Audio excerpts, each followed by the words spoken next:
Mana shu opa bizlar bilan urushmoqchilar. Karatutmi bu? Karadut. Bunlar be. Karadut. Abime be. Sana onu da Abim bak. Karatut. bu karadutun Karadut şerbet yapıyorduk. yapıyorsun. Kansızlık, uykusuzluk, Onu yorgunluk. satıyoruz yani. Bundan Hani? şerbet yapıyoruz. Bismillah. Yani. Şerbet.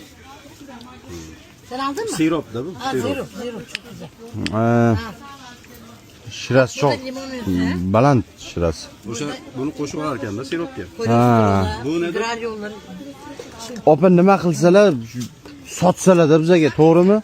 Tabii kan şekerini. Tabii deydilar ya. Bunisi nima ekan?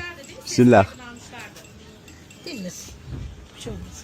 Mana zo'r ekan Sesimi mi limon. alıyorsun benim? Sesimi mi alıyorsun? Aka mastagina ketdim hozir, bo'lmasa bu kishi men.